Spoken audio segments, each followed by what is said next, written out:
Assalamualaikum warahmatullahi wabarakatuh. Salam sejahtera untuk kita semua. Bertemu lagi saat ini, Sobat Tani semua. Dalam kesempatan ini kita kebetulan berada di Rumah Pesanggerahan atau Rumah Pengasingan Bung Karno. Ya, di mana Rumah Pesanggerahan ini merupakan tempat pengasingan Bung Karno pada saat pasca kemerdekaan kita.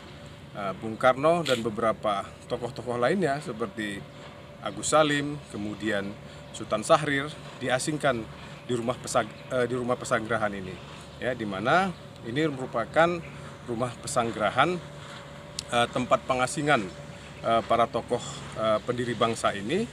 Ini merupakan rumah Belanda, ya, dibangun sejak zaman Belanda. Ini merupakan rumah seperti rumah dinas perkebunan yang didirikan oleh pemerintahan Hindia Belanda pada saat itu. Dalam hal ini, bagaimana Bung Karno dan kawan-kawan, Sultan Syahrir dan Haji Agus Salim ini diasingkan sebab kepatriotan mereka untuk bagaimana mempertahankan kemerdekaan Republik ini.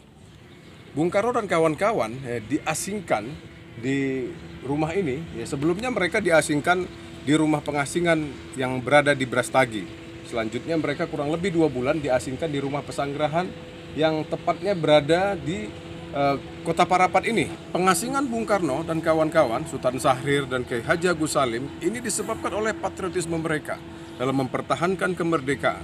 Oleh karenanya, ketika kita melihat rumah pesanggerahan yang ada di Kota Parapat ini, maka kita sebagai generasi muda ini patut meneladani bagaimana patriotisme seorang anak muda, ya, dan beberapa kawannya pada saat itu mereka sudah mampu untuk bagaimana mendorong kemerdekaan Republik Indonesia, sehingga kita harus bagaimana hari ini mempertahankan kemerdekaan itu. Anak-anak muda harus tampil untuk bagaimana mempertahankan kemerdekaan hari ini dengan mengisi aktivitas-aktivitas yang positif, kegiatan-kegiatan yang positif, khususnya bagaimana generasi muda untuk dapat berperan untuk meningkatkan kesejahteraan masyarakat melalui pemberdayaan.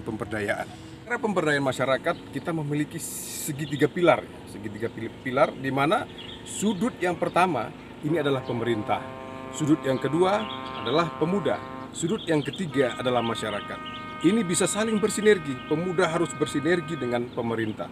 Bukan berarti pemuda ini mengikuti saja apa maunya pemerintah. Nah, pemuda harus menjadi fungsi kontrol. Dan bagaimana pemuda bisa menjembatani kepentingan sudut yang ketiga, yaitu masyarakat, agar masyarakat dapat terpenuhi segala aspirasi, segala keluhan, segala persoalan yang dirasakan oleh masyarakat ini bisa didengarkan, bisa diperhatikan oleh pemerintah. Inilah peran pemuda, sehingga pilar segitiga ini bisa dapat berjalan dengan baik. Semuanya saling bersinergi. Ketika pemuda mengkritisi pemerintah, bukan berarti pemuda ini tidak berpihak kepada pemerintah.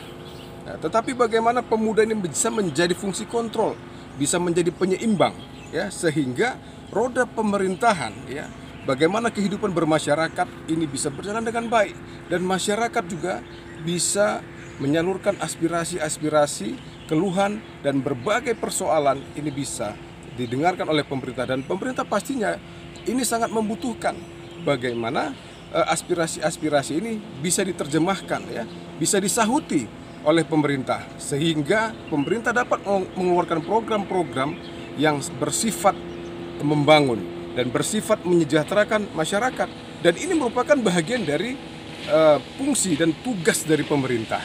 Berbicara peran pemuda untuk bagaimana mengembangkan sektor pertanian kita, ini ada 5, ya, ada 5 perannya. Yang pertama, bagaimana pemuda ini bisa menjadi berperan, ya, memberikan peran untuk bagaimana membuat kebijakan, ya. Bagaimana peran pemuda dalam membuat kebijakan, padahal pemuda belum masuk pada jajaran pemerintahan. Nah, dalam kesempatan ini pemuda dapat melakukan kegiatan-kegiatan yang konstruktif, diskusi misalnya, bagaimana berbagai persoalan masyarakat, dan inilah yang dilakukan oleh pemuda-pemuda pada zaman dahulu. Ya, sebelum kemerdekaan, para pemuda-pemuda Indonesia seperti Bung Karno dan kawan-kawan ini sering melakukan diskusi, sering melakukan aktivitas-aktivitas yang sifatnya membahas persoalan kerakyatan, persoalan masyarakat, persoalan kekinian yang dialami oleh masyarakat kita, seperti persoalan pangan, persoalan sembako, persoalan kemiskinan, dan lain sebagainya. Inilah peran pemuda. Ya, pemuda harus bagaimana bisa memberikan kontribusi secara kebijakan melalui apa? Aktivitas-aktivitas diskusi, aktivitas seminar, dialog dan lain sebagainya. Ketika ada masukan dari pemuda, ini bisa kita salurkan kepada pemerintah. Oleh sebab itu, ya, pemuda sangat memiliki peran yang sangat strategis untuk bagaimana bisa memberikan masukan ya secara kebijakan kepada pemerintah dengan melakukan aktivitas-aktivitas yang sudah saya sampaikan tadi. Ya, ayo anak-anak mahasiswa, pemuda, kita aktifkan kembali kegiatan-kegiatan diskusi, kegiatan-kegiatan dialog ya, kegiatan-kegiatan seminar yang berkaitan dengan persoalan sektor pertanian kita yang menjadi persoalan hari ini, seperti bagaimana memenuhi kebutuhan pangan kita yang hari ini memang secara on farm ya, baik itu penyediaan input, kemudian on farm, kemudian pasar hingga kepada konsumen ini masih bermasalah ya, masih bermasalah. Ayo kita gerakkan kembali aktivitas-aktivitas yang sifatnya diskusi dan lain sebagainya. Berikutnya yang kedua adalah bagaimana pemuda ini bisa memiliki peran untuk mengawasi aktivitas pemerintah. Ya, hari ini misalnya, apa kebijakan pemerintah berkaitan dengan sektor pertanian? Sebagai generasi muda, kita memiliki peran yang sangat strategis untuk memberikan pengawasan kepada aktivitas kinerja dari pemerintahan untuk dapat memberikan masukan ya, masukan ketika ada kekeliruan, ketika ada penyimpangan, ini bisa kita luruskan kepada pemerintah ya. Berikutnya yang ketiga adalah bagaimana pemuda ini memiliki peran dalam hal upaya pendampingan dan penyuluhan kepada petani kita. Ayo generasi muda, anak muda, pemuda, mahasiswa, semua yang tergolong pemuda, ayo kita aktifkan kembali bagaimana kita memiliki peran untuk dapat menyentuh kepada masyarakat kita, khususnya petani. Kita berikan penyuluhan, kita berikan pendampingan apapun, sekecil apapun yang kita lakukan, ini akan sangat bermanfaat untuk petani dan akan sangat bermanfaat untuk kemajuan sektor pertanian kita. Kemudian yang keempat adalah bagaimana kita melakukan advokasi persoalan. Banyak sekali di lapangan itu, petani banyak sekali merasakan permasalahan di lapangan. Persoalan kelangkaan pupuk misalnya, susahnya petani untuk mendapatkan akses pasar, lemahnya harga, dan lain sebagainya. Oleh karenanya mari kita lakukan advokasi kepada petani kita. Advokasi ini bertujuan untuk menjembatani berbagai persoalan yang dialami oleh petani kita sehingga bisa diterima, bisa didengar oleh pemerintah. Yang pada akhirnya harapan kita pemerintah dapat mengeluarkan kebijakan-kebijakan yang sifatnya untuk membantu petani, membantu masyarakat, yang pada akhirnya adalah untuk mencapai kesejahteraan petani kita sesuai dengan amanat Pancasila. Yang kelima adalah bagaimana generasi muda ini harus memiliki komitmen ya. Komitmen ini perlu komitmen, bukan hanya pemerintah yang harus berkomitmen bagaimana untuk menyejahterakan masyarakat, untuk menyejahterakan petani, untuk berpihak, untuk berperan kepada petani kita. Pemuda juga sangat memiliki andil untuk memiliki komitmen, sehingga seperti anak-anak mahasiswa pertanian misalnya ya. Mahasiswa pertanian harus berkomitmen, begitu setelah tamat ya harus komitmen untuk bagaimana beraktivitas pada sektor pertanian.